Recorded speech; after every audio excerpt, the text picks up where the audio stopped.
नमस्कार, मैं हूं आपके साथ जानवी यादव और आप देख रहे हैं एचएम न्यूज। गलवान में भारतीय सैनिकों का पराक्रम देखने के बाद चीन सहमा हुआ है। हिंदुस्तान के गर्दन तोड़ और हड्डी तोड़ पराक्रम के बाद अब बातचीत की टेबल पर है। अब खबर है कि चीन पीछे हटने को राजी हो गया है। माना जा रहा है कि भारत के दबाव में इस बार वो 7 दिन में ही झुक गया। 15 जून की रात गलवान में हिंसक झड़प हुई थी। इसके बाद सोमवार को चीन सीमा पर स्थित मोल्दो में दोनों देशों के बीच लेफ्टिनेंट जनरल लेवल की बातचीत हुई, जो 11 घंटे चली। आर्मी की तरफ से मंगलवार को जारी बयान के मुताबिक इसमें शांति कायम करने पर रजामंदी बनी। दोनों देश अब पूर्वी लद्दाख में टकराव वाली जगहों से अपने सैनिक पीछे हटाएंगे। लेकिन चीन इस बार वाकई अपने सैनिक हटा लेगा या नहीं, इस पर शक है। दरअसल ये पहला मौका नहीं है जब चीन अपने सैनिकों को पीछे करने पर राजी हुआ है। वो एक बार अपनी बात से पलट चुका है। जी हाँ, 5 और 6 मई को जब पूर्वी लद्दाख की पैंगोंग झील के फिंगर 5 इलाके में भारत चीन के करीब 200 सैनिक आमने सामने हो गए थे, तभी से चीन गलवान घाटी के पेट्रोल पॉइंट 14 पर जमा हुआ था। विवाद के 30 दिन बाद यानी 6 जून को जब मोल्दो में ही भारत चीन के बीच लेफ्टिनेंट जनरल लेवल की बातचीत हुई थी, तब चीन पेट्रोल पॉइंट 14 से जवानों को पीछे हटाने पर राजी हो गया था। उसने अपने कैंप भी हटा लिए थे। वहां 16 बिहार इन्फेंट्री रेजिमेंट के कमांडिंग ऑफिसर कर्नल संतोष बाबू इस पर नजर रखे हुए थे और चीन की सेना से बातचीत कर रहे थे। इससे पूर्व चीन ने डोकलाम से पीछे हटने में 73 दिन लगाए थे।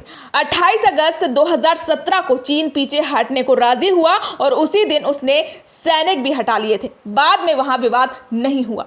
इस बीच अमेरिकी खुफिया रिपोर्ट में गलवान घाटी हमले को लेकर बड़ा खुलासा हुआ है।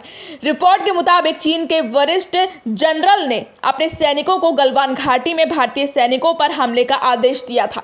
इस हमले में भारत के 20 सैनिक शहीद हो गए थे। इस हमले के बाद से ही भारत और चीन के बीच संबंध बेहद तनावपूर्ण हो गया है। अमेरिकी रिपोर्ट में सूत्रों के हवाले से कहा गया है कि चीन के पश्चिमी थिएटर कमांड के प्रमुख जनरल झाओ जोंगकी ने गलवान घाटी हमले को मंजूरी दी थी।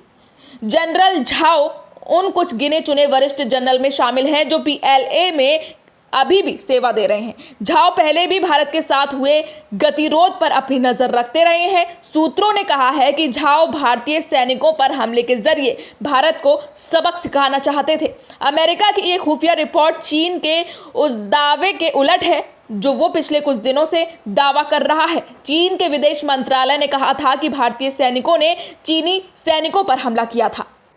अमेरिकी रिपोर्ट से ये स्पष्ट हो जाता है कि चीन इस हमले के जरिए भारत को अपनी ताकत का संदेश देना चाहता था। हालांकि चीन की ये योजना उल्टी पड़ गई और इस हिंसक झड़प में उसके 40 से ज्यादा सैनिक हताहत हो गए। दरअसल चीन चाहता था कि इस कार्रवाई के जरिए भारत पर दबाव बनाया जाए ताकि वार्ता की मेज पर भारतीय पक्ष को दबाया जा सके, लेकिन अब वो झुककर बातचीत के जरिए मामले को खत्म करना चाहता है।